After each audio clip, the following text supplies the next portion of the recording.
यार एक आदमी को देखा है तुमने जो लाल रंग का गमछा बांधता है, पोटली है उसके पास लाल रंग की, बैसाखी से चलता है? नहीं देखा?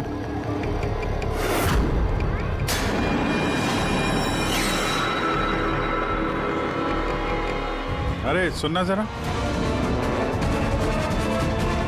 अरे सुनो भाई, बात करनी है यार।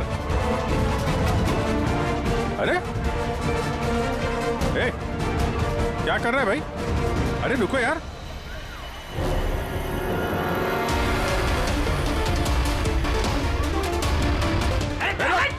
अरे मेरे कुछ नहीं किया है। अरे मैं भिखारी हूँ, मेरे पास पैसे कुछ भी नहीं है। अरे कौन हो, छोड़ दो मुझे। अपाहिज होने का नाटक कर रहा है। तुझे मालूम है बिना पैर के आदमी कैसे जीता है? अरे कौन हो तुम? क्या चाहते हो? मेरे पास पैसे नहीं, मैं रास्ते का भिखारी नहीं बन के जीता। तो जानबूझ के उस लाल वाली गाड़ी के नीचे गिरा था ना? कौन सी लाल गाड़ी? मैं किसी गाड़ी के आगे नहीं आया। साहब क्या दादागिरी है, आप इसे छोड़ दीजिए वरना ठीक नहीं होगा, मैं बता देता हूँ। पीछे सीआईडी से हूँ मैं। किधर चलो?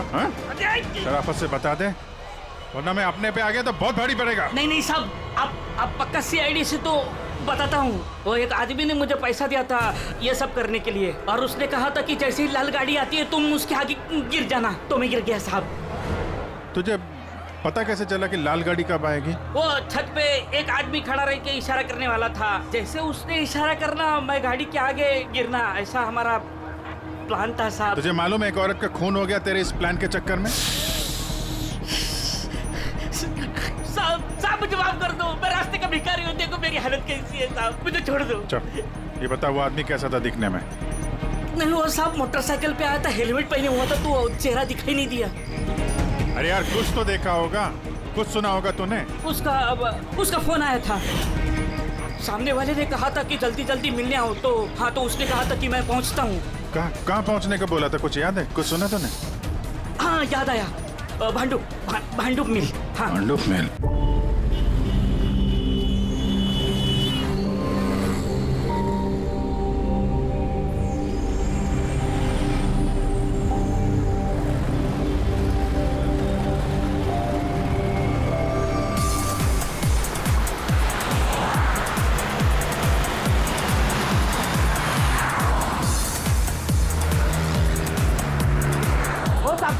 साहब जी ये लो ना। अरे शेट अरे बहुत डिस्काउंट प्राइस में एकदम आधे दाम पे दे रहा हूँ साहब। नहीं चाहिए। अरे आप देखो तो सही, अरे बहुत अच्छा क्वालिटी है। अरे भाई एक बार बोला ना नहीं चाहिए। क्वालिटी देखो क्वालिटी। ओ मैडम जी देखो ना, मैडम जी लो ना, अच्छी क्वालिटी का है मैडम जी, एकदम अच्छा क्वालिटी का है मैडम जी। अरे क्यों परेशान कर रहे हो, एक बार बोल दिया ना नहीं चाहिए। ओ भाई वो देखो ना, मैडम को कुछ हुआ है? कुछ नहीं हुआ उसे। अरे वो गर्दन से खून आ रहा है।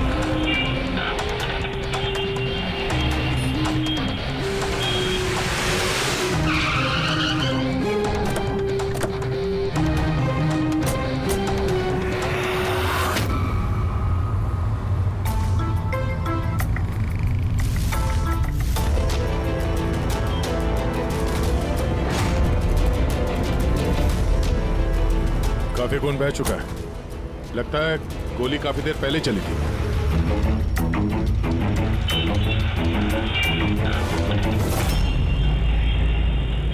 ये सब कैसे हुआ मिस्टर आशुतोष? अच्छा, और इनका नाम क्या है? ये मेरी बीवी, मेरी वाइफ सूची, मेरा मतलब है मेरी एक्स वाइफ सूची। Ex wife? ये सब कैसे हुआ? पता नहीं सर, मुझे कुछ पता नहीं चला सर। कुछ मालूम नहीं? तुम्हारी एक्स वाइफ तुम्हारे बगल वाली सीट पे बैठी थी, उस पे गोली चली और तुम्हें कुछ मालूम नहीं? कैसे हो सकता है?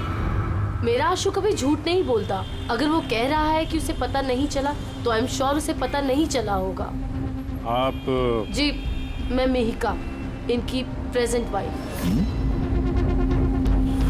मिस्टर आशुतोष, जब सूची को गोली लगी और पिछली सीट का शीशा टूटा तो आवाज तो आई होगी, और आप कह रहे हैं आपको कुछ मालूम नहीं पड़ा? कैसे? दरअसल गाड़ी में म्यूजिक तेज चल रहा था और सूची सो रही थी सर, मुझे कुछ पता नहीं चला।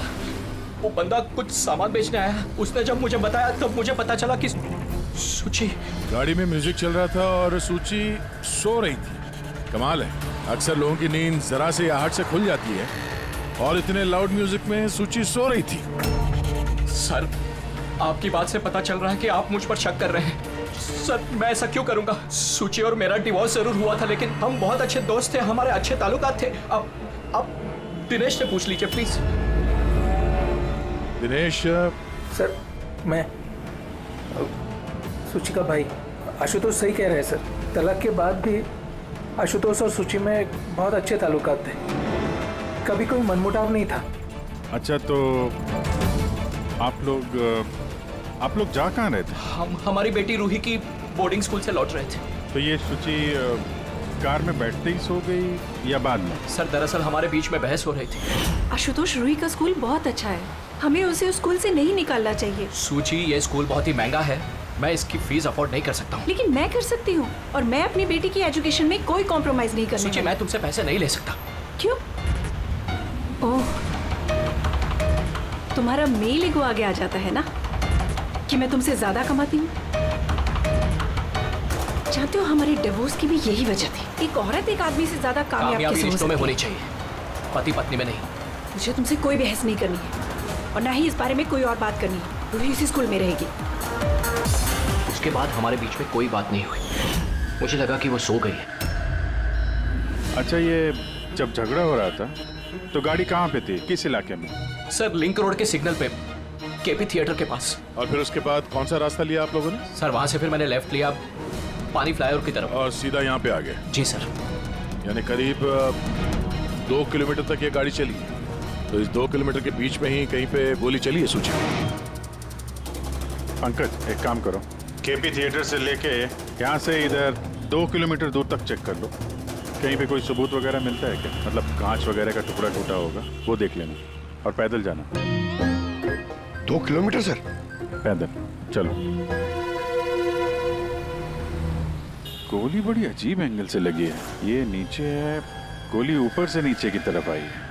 मतलब गोली चलाने वाले को हाथ ऊपर करना पड़ा होगा फायर करते समय। खुली सड़क पे किसी ने गोली मारी है और किसी ने देखा नहीं। हो सकता है खूनी थोड़ा दूर हो, फिर भी मुश्किल है निशाना लगाना ये चलती गाड़ी पे, और वो भी तब जब खूनी किसी गाड़ी पे हो या बाइक पे। ऐसे निशाना लगाना इतना आसान नहीं है।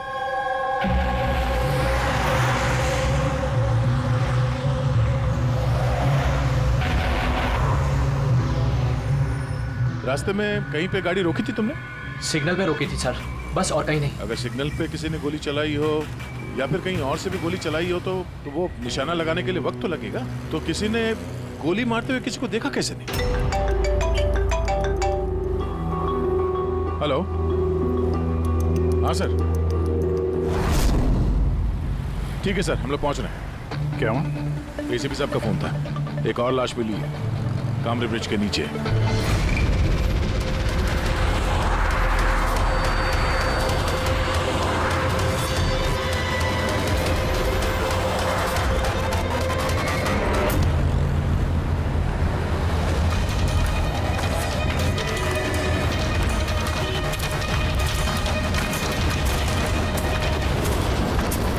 सर एक बात समझ में नहीं आ रही है, इसे किसी ने यहाँ पे मारा या कहीं और मार के यहाँ पे फेंका है? देखते हैं फ्रेडी। सर रोड पर एक लवारिस बाइक भी मिली, मुझे लगता है इसी आदमी की वो बाइक।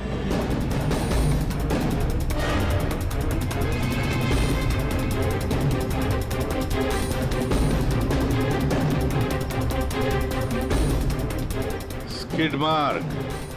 सर ऐसा लगता है ये आदमी बाइक पे जा रहा होगा, किसी ने पीछे से गोली मार दी, डिसबैलेंस हो गया, गाड़ी बाइक स्किड के किसी चीज से यहाँ पे टकराई होगी और उसकी बॉडी यहाँ नीचे गिर गई। सर पे चोट उसी वक्त लग गया होगा।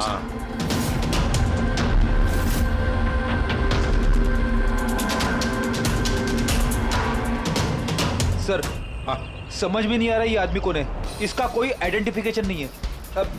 ये मिसिंग पर्सन ब्यूरो में पूछताछ करूँ क्या? फ्रेडी, इतनी जल्दी कोई भी मिसिंग पर्सन ब्यूरो में रिपोर्ट दर्ज नहीं करेगा। काम करो, आरटीओ में जाकर इस बाइक का रजिस्ट्रेशन चेक करो, सारे के सारे डिटेल्स मिल जाएंगे, मालिक कौन है वगैरह। दूसरे केस का क्या हुआ, कुछ पता चला? नहीं सर, बड़ा अजीब केस है, समझ में नहीं आ रहा गोली किसने चलाई और कहाँ से। सर वो पूरा इलाका देख लिया सर, लेकिन कोई सुराग नहीं मिला। ट्रैफिक पुलिस ने क्या बताया? सर ट्रैफिक पुलिस वाले, वहाँ के दुकानदार और 2-3 जन और जो खड़े थे उन सबसे पूछा सर, किसी को खून के बारे में कुछ नहीं पता। सर सूची पे गोली चली कहाँ से? सर मैंने कहा ना आपसे, मुझे नहीं पता कि सूची को गोली कब और कैसे लगी। आशुतोष, दिनेश, मैं ही कहा, सूची के सबसे करीब थे ना तुम तीनों भी? नहीं? तो फिर अब बताओ, सूची की मौत से तुम तीनों में से किसका फायदा होने वाला था? क्या मतलब? सर हम सूची को क्यों मारना चाहेंगे? तो सर मेरी सगी बहन थी, सगी बहन, मैं अपनी बहन को क्यों मारूंगा सर? करोड़ों रुपयों के लिए। और क्या? करोड़ों रुपयों के लिए। मुझे क्या फायदा हो सकता था? मेरा और सूची का तो ऑलरेडी डिवोर्स हो चुका था। हो सकता है डिवोर्स ही वो वजह हो। डिवोर्स के बाद भी मैं और सूची बहुत अच्छे दोस्त थे, दोस्त की तरह बर्ताव करते थे। ये भी तो हो सकता है ना कि तुम्हारी अपनी पहली बीवी के साथ जो दोस्ती थी वो शायद तुम्हारी दूसरी बीवी को पसंद ना आई हो। सर आप ये कैसी बातें कर रहे हैं? मुझे इनकी दोस्ती से क्या प्रॉब्लम होगी? मुझे इनकी दोस्ती से कोई प्रॉब्लम नहीं थी। मैं बिल्कुल भी इनसिक्योर टाइप की लड़की नहीं हूँ। अगर सूची की हत्या तुम तीनों में से किसी ने नहीं की तो फिर किसने मारा सूची को? किसने मारा? मैं बताता हूँ आपको। सूची एक एनजीओ में काम करती थी। उसने वहां पर शैली नाम की एक अकाउंटेंट का भांडाफोड़ किया था, क्योंकि शैली पैसे को लेकर हेराफेरी कर रही थी। तुम्हें लगता है कि शैली का हाथ हो सकता है सबके पीछे? जी हाँ सर, कई बार शैली ने उसको धमकी भी दी थी। सर मुझे तो लगता है कि ये काम पृथ्वी का हो सकता है। अब ये पृथ्वी कौन है? पढ़ाई बदतमीज किस्म का इंसान है, रोमियो टाइप। सूची ने पुलिस में कंप्लेन भी की थी उसके खिलाफ। कुछ दिन के लिए जेल भी गया था। ठीक है, तुम तीनों जा सकते हो। Thank you sir. Thank you sir.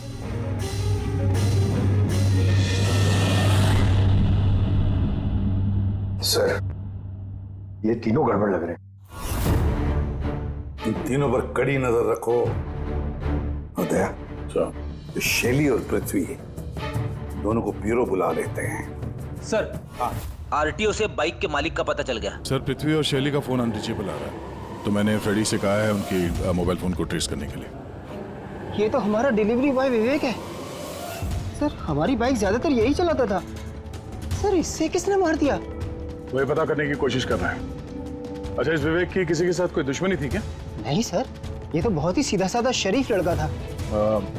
कब से काम कर रहा था वो यहाँ पे? पिछले 1 महीने से राजस्थान से आया था। सर बहुत मेहनती था।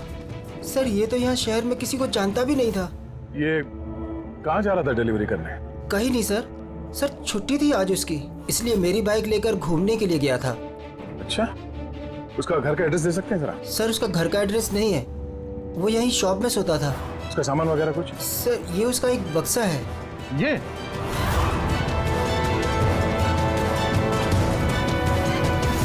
सर ये विवेक के बॉक्सेस और सारे सामान चेक किए मैंने, उसमें ये सर्कस के पैम्फलेट्स के अलावा और कुछ नहीं मिला। या तो उसे सर्कस बहुत ही ज्यादा पसंद होगा या फिर अपने फ्री टाइम में ये पैम्फलेट बना के वो पैसे कमाता होगा। एक ऐसा मर्डर जिसमें सस्पेक्ट ही नहीं है।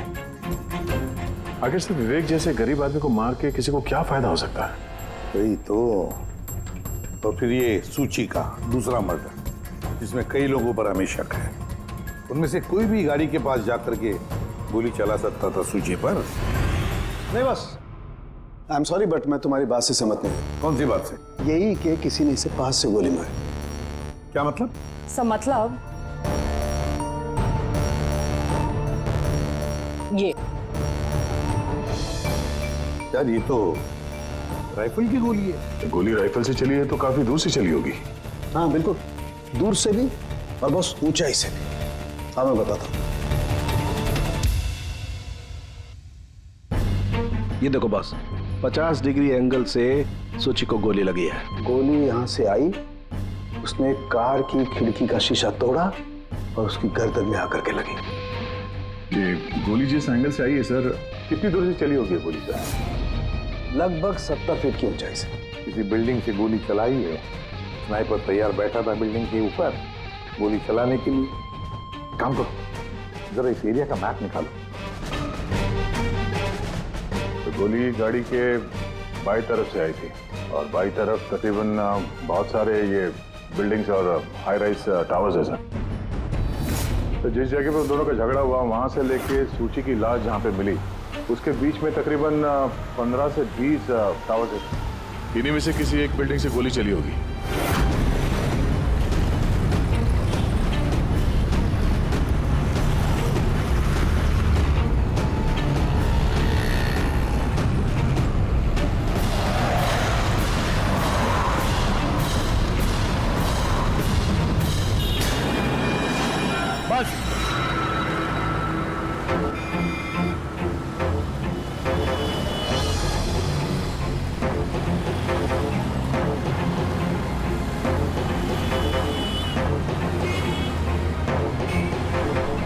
ये अभिजीत सर के हाथ में क्या है?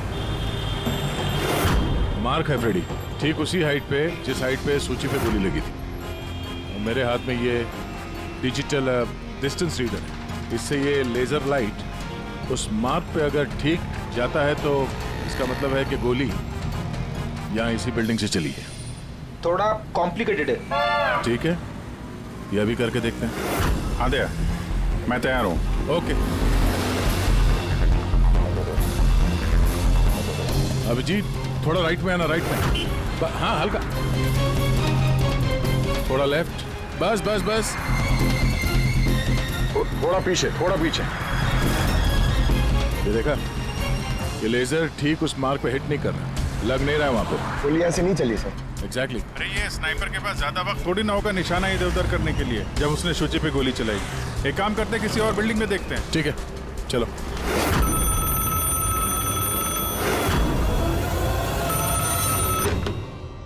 हेलो। हाँ हेलो, क्या ये फैंटेसी सर्कस जयपुर राजस्थान का ऑफिस है? जी हाँ, बोलिए। देखिए, मैं मुंबई सीआईडी से एसीपी प्रद्युमन बोल रहा हूँ। क्या आपके यहाँ कोई विवेक काम करता था? हाँ हाँ, जानता हूँ विवेक को। वो इसी सर्कस में काम करता था। क्या हो गया? क्या काम करता था वो, कुछ बता सकते हैं? देखिए साहब, अगर सारा दिन आपसे फोन पे लगा रहूंगा ना तो मेरा शो कैंसिल हो जाएगा।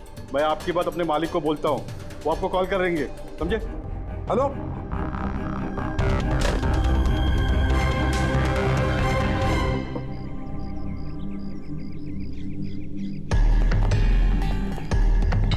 कमाल है सर, बिल्डिंग में वॉचमैन ही नहीं था। लगता है गोली यहीं से चली होगी। देखते हैं। हाँ अभिजीत, रेडी है?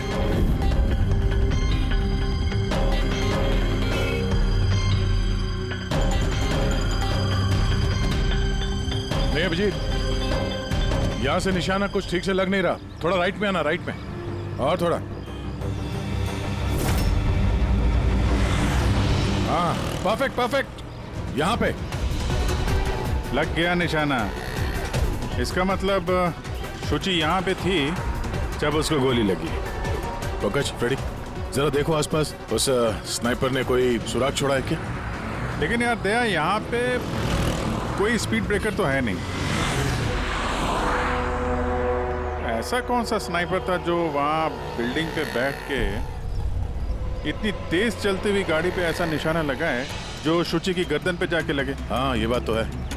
आशुतोष, जब तुम्हारी गाड़ी ये यहाँ पर थी जी, तभी किसी वजह से तुम्हारी गाड़ी को स्लो करना पड़ा हो या फिर रोकना पड़ा हो, कुछ याद है? हाँ सर, मैं जब ड्राइव कर रहा था तो गाड़ी के आगे एक भिखारी आया था। मुझे ब्रेक मारनी पड़ी थी। भिखारी? हाँ क्या हुआ? इस तरफ कुछ भी नहीं है। कुछ भी नहीं? वहां भी कुछ नहीं है सर। ये भिखारी दिखने में कैसा था? सर, उसके एक हाथ में बैसाखी थी, लाल रंग का पोटला, गले में गमछा और शायद आधा गंजा था। अभिजीत, इस फ्लाईओवर के नीचे बहुत भिखारी बैठे हुए होते हैं, उन्हीं में से कोई एक होगा। मैंने सुना है जो आशुतोष ने बताया भिखारी के बारे में। मैं यहाँ नीचे जाके देखता हूँ। कौन हो तुम लोग? इससे पूछ के यहाँ पे आए? तुम यहाँ के वॉचमैन हो? ड्यूटी पे क्यों नहीं थे? मेरी मर्जी। और तुम कौन होते हो मुझे ड्यूटी सिखाने वाले? सीआईडी। सीआईडी जाते हो, तुम्हारे वजह से यहाँ पे एक औरत का खून हो गया। मेरी वजह से खून? किसी ने यहाँ छत से नीचे एक औरत पे गोली मारी, क्या जानते हो उसके बारे में?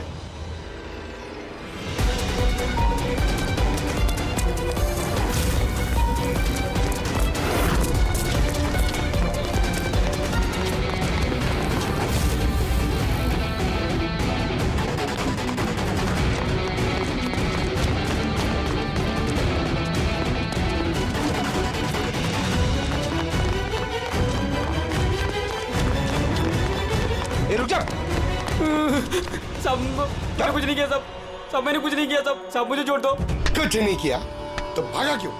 मैं डर गया था साहब। What? क्यों डर गया था? क्या जानता है इस खून के बारे में? साहब मैंने पैसे लिए थे, लेकिन उसने ये नहीं बताया था कि वो किसी का खून करने वाला है साहब। कौन था वो आदमी?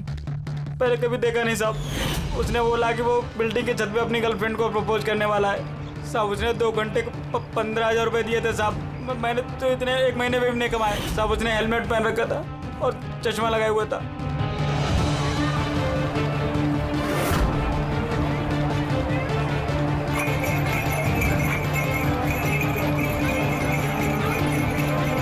अरे सुनो भाई, ओ भाई साहब, ये एक ऐसे आदमी को देखा है जो लाल गमछा बांधता है, अरे लाल रंग की पोटली रखता है और बैसाखी से चलता है? क्या? अरे सुनो भाई यार, एक आदमी को देखा है तुमने जो लाल रंग का गमछा बांधता है, पोटली है उसके पास लाल रंग की, बैसाखी से चलता है? नहीं देखा?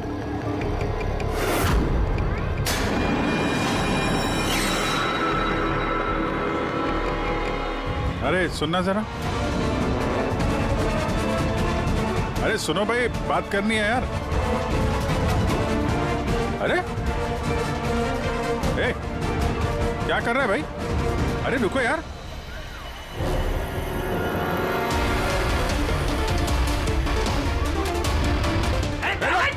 अरे मेरे कुछ नहीं किया है। अरे मैं भिखारी हूँ, मेरे पास पैसे कुछ भी नहीं है। अरे कौन हो? छोड़ दो मुझे। अपाहिज होने का नाटक कर रहा है। तुझे मालूम है बिना पैर के आदमी कैसे जीता है?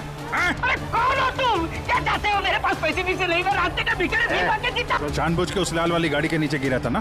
कौन सी लाल गाड़ी? मैं किसी गाड़ी के आगे नहीं आया। साहब क्या दादागिरी है, आप इसे छोड़ दीजिए वरना ठीक नहीं होगा, मैं बता देता हूँ। पीछे CID से हूँ मैं।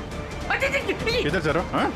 शराफत से बता दे, वरना मैं अपने पे आ गया तो बहुत भारी पड़ेगा। नहीं साहब, आप पक्का CID से तो बताता हूँ। वो एक आदमी ने मुझे पैसा दिया था ये सब करने के लिए, और उसने कहा था कि जैसे ही लाल गाड़ी आती है तुम उसके आगे गिर जाना। तो मैं गिर गया साहब। तुझे पता कैसे चला कि लाल गाड़ी कब आएगी? वो छत पे एक आदमी खड़ा रह के इशारा करने वाला था। जैसे उसने इशारा करना, मैं गाड़ी के आगे गिरना, ऐसा हमारा प्लान था साहब। तुझे मालूम है एक औरत का खून हो गया तेरे इस प्लान के चक्कर में? साहब मुझे माफ कर दो, मैं रास्ते का भिखारी हूँ। देखो मेरी हालत कैसी है साहब, मुझे छोड़ दो। चल ये बता, वो आदमी कैसा था दिखने में? नहीं वो साहब मोटरसाइकिल पे आया था, हेलमेट पहने हुआ था, तो चेहरा दिखाई नहीं दिया। अरे यार कुछ तो देखा होगा, कुछ सुना होगा तूने? उसका फोन आया था। सामने वाले ने कहा था कि जल्दी जल्दी मिलने आओ। तो हाँ, तो उसने कहा था कि मैं पहुँचता हूँ। कहाँ पहुँचने का बोला था? कुछ याद है? कुछ सुना तूने?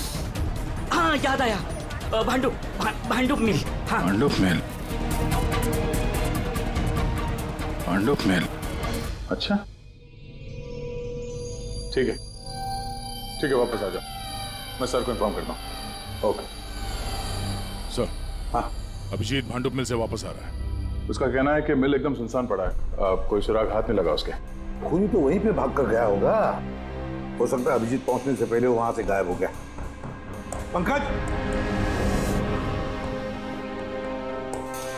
हाँ सर। पंकज एक काम करो, जिस वक्त सूची को गोली लगी थी उस वक्त उस एरिया में कितने मोबाइल फोन एक्टिव थे पता लगाओ। स्नाइपर का फोन उसी में से एक हो सकता है। चल हाँ। पंकज ये भी देखना कि उनमें से कितने लोग भांडुप मिल गए थे। सर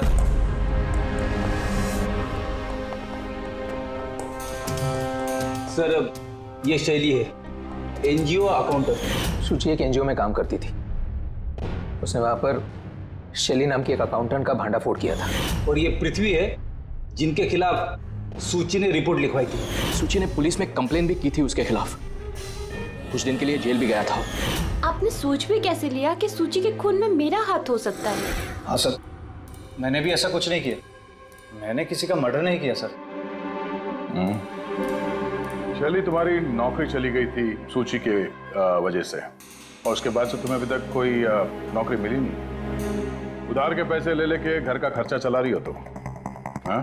और पृथ्वी, 1 हफ्ते तक तुम्हें जेल में रहना पड़ा। अपने मोहल्ले में काफी बदनामी हुई तुम्हारी। क्यों? तो क्या हुआ? अगर मुझे बदनामी का इतना डर होता तो मैं अपना घर बदल लेता। मर्डर थोड़ी ना करूंगा मैं किसी का। एंड सर ऐसा नहीं है कि मुझे कोई जॉब नहीं मिल रही है, इट्स जस्ट लाइक कि मुझे मेरे लायक कोई जॉब नहीं मिल रही है, इस वजह से मैं कहीं ज्वाइन नहीं कर रही हूँ। आपको आशुतोष और उसकी नई पत्नी मिहिका से पूछताछ करनी चाहिए। वो आपस में खुश नहीं है लेकिन दिखावा करते। आशुतोष तो सूची के पास वापस जाना चाहता था, शायद मिहिका ने इसीलिए। एंड सर सूची की ना उसके भाई दिनेश से भी नहीं बनती थी, हमेशा ना फोन पे उससे झगड़ती ही रहती थी। अच्छा, और किस बात को लेके होता था ये झगड़ा इन दोनों भाई बहन के बीच? एक्चुअली सर दिनेश ने आशुतोष को धमकी दी थी कि सूची से दूर रहे, शायद सूची को यही अच्छा नहीं लगा होगा। इन एक बार सूची ने मुझे ये भी बताया था कि मिहिका जलती है उसकी और आशुतोष की दोस्ती से। 100% इन्हीं में से किसी एक ने उसका मर्डर किया। हाँ सर। अच्छा ठीक है, जा सकते हो तुम दोनों, लेकिन एक बात अच्छी तरह से याद रखना, जब तक इन्वेस्टिगेशन पूरा नहीं होता ये शहर छोड़कर तुम कहीं नहीं जाओगे। इस केस में किसी की बातों का भरोसा नहीं हो रहा सर, ऐसा लगता है कि सब के सब झूठ ही बोल रहे हैं। हाँ, पर दया जो भी है उसने बड़ी लंबी प्लानिंग की है। पहले भिखारी को पैसे दिए,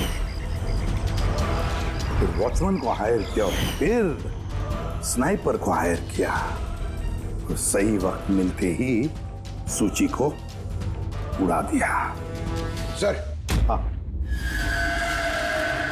सर, जिस वक्त सूची को गोली चली थी सर, उस वक्त ब्रिज के आसपास 2000 लोगों के मोबाइल एक्टिवेट थे। तो उसमें से कौन सा मोबाइल फोन भांडुप मिल की तरफ गया देखा? एक फोन गया था सर उस तरफ, लेकिन वो प्राइवेट नंबर है तो वो ट्रैक नहीं हो पाया। और क्या बता सकते हो इस नंबर के बारे में? यही सर कि वो मिल तक गया लेकिन रुका नहीं, वो सीधे चला गया कामरी ब्रिज की तरफ और फिर वहां से सिग्नल चला गया सर। कामरी ब्रिज? विवेक की लाश भी तो हमें उसी ब्रिज के लिए मिली थी, ये कोई कॉन्सिडेंस तो नहीं हो सकता? राजस्थान में फोन कर दे विवेक के गांव, पुलिस वालों को क्या इंफॉर्मेशन मिले उसके बारे में देखते हैं। या ये विवेक भी तो खूनी हो सकता है। किसी ने विवेक का खून कर दिया? एक खूनी का खून? कुछ भी हो सकता है फ्रेडी, इस केस में कुछ भी हो सकता है।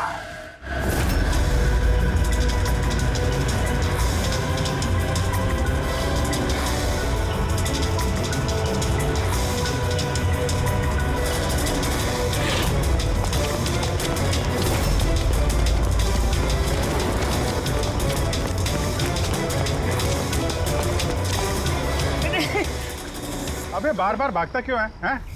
अरे हाँ, बार बार मेरे पीछे पड़ते हो, क्यों पड़ते हो मेरे पीछे? बात करनी है तेरे से। मुझे नहीं बात करनी है। तो बहुत हुआ साहब, आप हम लोगों को इस तरह परेशान नहीं कर सकते। कोई परेशान नहीं कर रहा, हम अपना काम कर रहे हैं, जाओ। हमको कुछ नहीं सुनना है, जाइए यहाँ से।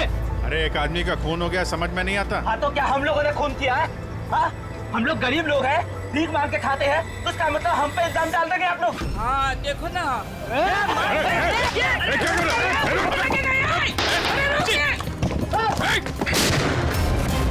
अभिजीत, तो ठीक हो?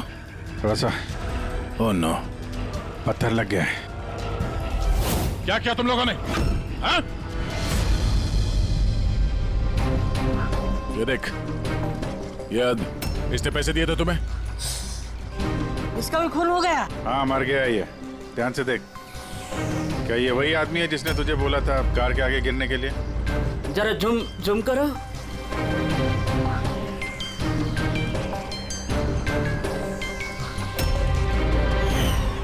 ऐसी ही घड़ी उसने भी पहनी थी।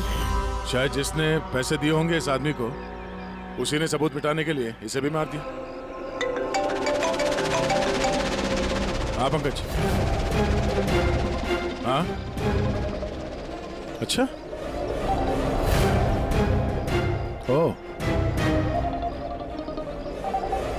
ठीक है ठीक है, okay okay thank you. Pankaj का फोन था, बता रहा था कि विवेक राजस्थान में किसी सर्कस में काम कर रहा था, निशानेबाज था। 1 महीने पहले उसने सर्कस की नौकरी छोड़ दी। कह रहा था कि मुंबई में कोई अच्छी नौकरी लगी है उसे, और हाँ जाते जाते वहां से वो राइफल वो भी चुरा के ले गया। राइफल चुरा के आया था? सूची की सुपारी लेकर आया होगा यहाँ पे, और ये दुकान पे इसलिए काम कर रहा था ताकि किसी को शक ना हो। हाँ और इस पूरे जुर्म का जो मास्टरमाइंड है वो राजस्थान तो गया होगा इस विवेक को सुपारी देने के लिए। है कौन ये मास्टरमाइंड जो आंखों के सामने रहकर भी नजर नहीं आ रहा है?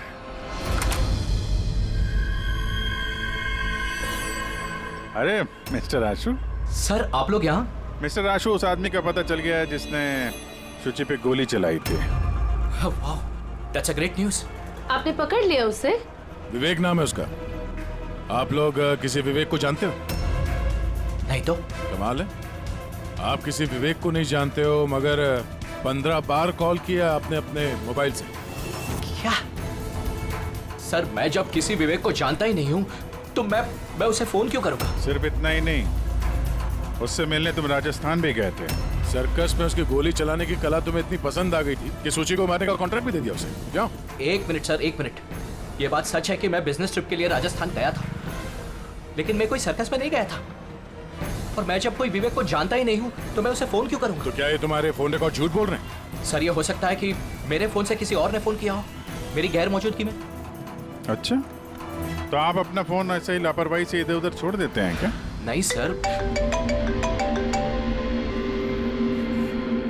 हाँ सर। अच्छा ठीक है sir, okay sir, okay. Doctor Salunke का फोन था, हमें फोरेंसिक लैब में बुलाया आशुतोष को लेके। बस सूची यहाँ बैठी हुई थी इस सीट पे, और ये इस सीट का हिस्सा है जो पीछे की तरफ, और ये है वो लीवर जिससे सीट आगे पीछे होती है, और इस लीवर को जाम कर दिया गया है। देखो, लीवर को जाम कर दिया गया है। हाँ यार, बस यही सुना कैसे? इसके लिए आपने हमको वहां से बुलाया? पंकज, क्या तेरी पूरी बात सुनो ना। सुराग ये नहीं है कि ये लीवर अटका हुआ है, सुराग ये है कि इसे जानबूझकर पीछे अटकाया गया है। और सर सीट जानबूझ के कोई खराब क्यों करेगा? यही तो हम लोग भी सोच रहे थे। आशुतोष, ये तुम्हारी इस गाड़ी की सीट कब से ऐसी है, कब से पीछे अटकी पड़ी है? सर परसों रात तक तो ठीक थी, लेकिन कल सुबह जब निकला तो रिक्लाइन काम नहीं कर रहा था। मेरे पास ठीक कराने का वक्त नहीं था, इसलिए ऐसे ही निकल पड़ा। सालुंकी साहब, सीट खराब होने का इस केस से क्या लेना देना? लेना देना है पहले, और लेना देना यह है कि खूनी चाहता था कि सीट पीछे अटकी रहे ताकि सूची की पोजीशन ऐसे रहे पीछे की तरफ। सर अगर वो आगे बैठती या पीछे बैठती तो उससे खूनी को क्या फर्क पड़ता? खूनी तो गोली चलाने वाला था ना। यार पंकज, तुम एक काम करो, यहाँ ड्राइविंग सीट पे बैठ। सारिका, तुम सूची की जगह। हाँ। अब मान लो कि मैं सूची हूँ, तो जब मैं इस सीट पे बैठी थी तब मेरा सर ऐसे था। बस सूची का सर यहाँ होने का फायदा खूनी को तब मिलता जब उसका एम सूची नहीं, ड्राइविंग सीट पर बैठा हुआ आदमी होता, मतलब आशुतोष होता। लेकिन आशुतोष को किसी भी वजह से बहुत जबरदस्त ब्रेक लगाना पड़ा। ब्रेक की वजह से झटका लगा और झटके में सूची आगे आई, और बॉस गोली आशुतोष को लगने की बजाय सूची को लग गई।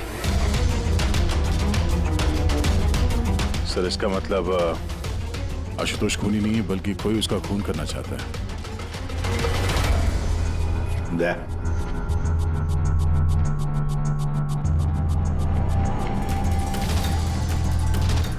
आशुतोष जी सर। सर एक बात बताओ,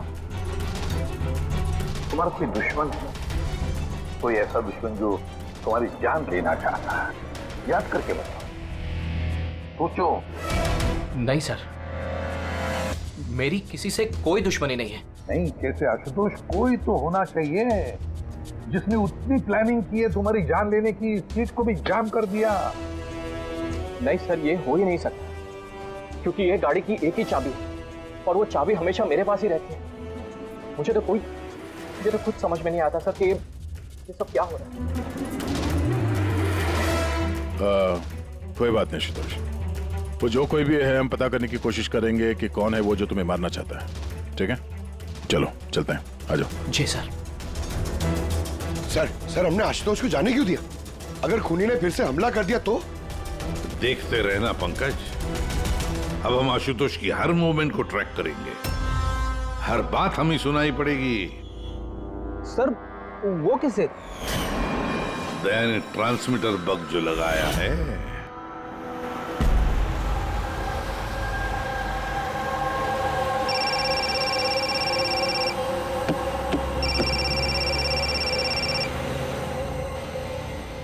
हेलो, हाँ बोलो। अच्छा तो आ जाओ घर पे। वहां पर वो जगह तो बंद है ना?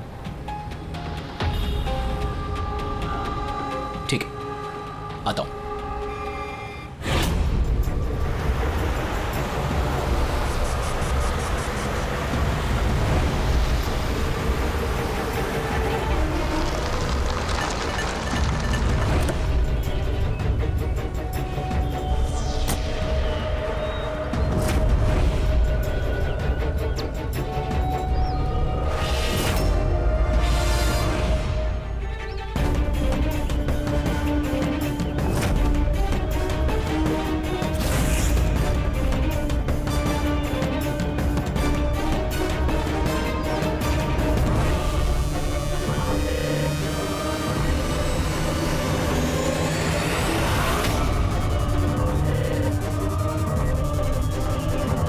क्या कर रहे हो? गन? माय गॉड, गोलियों की आवाज है। जल्दी चलो, कहीं और एक खून न हो जाए। सब बस पहुंच ही रहे हैं हम लोग। सर, हाँ, हमारा ये वाला जो सस्पेक्ट है सर, अभी अभी खबर आई कि ये भी राजस्थान गया था आशुतोष का पीछा करते करते। ये तो आशुतोष के बिल्कुल करीब था।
दिनेश, सर मैं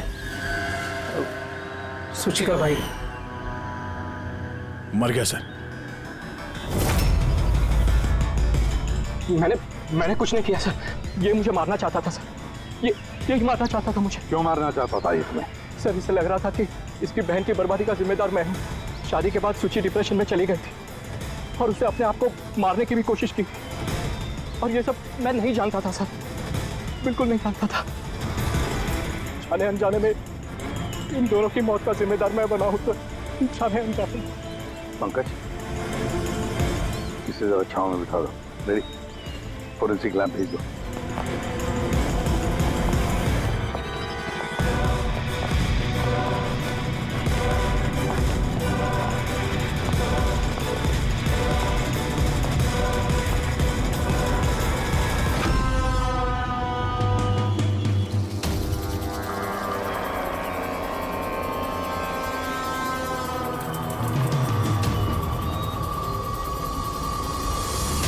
कहानी में नया ट्विस्ट। आशुतोष,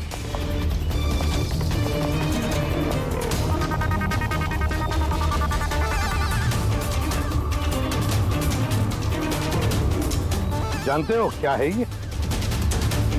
नहीं सर, मुझे नहीं पता। नहीं पता? अभी जान जाओगे। पंकज, तलाशी लो इनकी। मगर क्यों? हाथ ऊपर करिए, पता चल जाएगा आपको। सर मैंने कुछ नहीं किया, मैं बेकसूर हूँ। आप मेरी तलाशी क्यों ले रहे हैं? मेरा यकीन मानिए सर, मेरे पास कुछ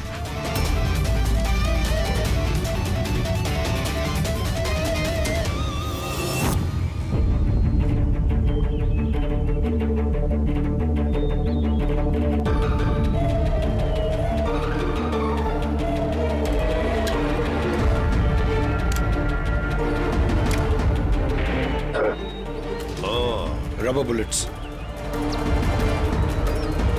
मुझे नहीं पता सर, इससे क्या साबित होता है? क्या साबित होता है? हाँ? तुमने इस गन से दिनेश का खून किया, असली बुलेट से। हाँ? तो फिर ये गन कैसे आई तुम्हारे पास, और वो नकली रबर बुलेट कैसे फायर हुआ और कब?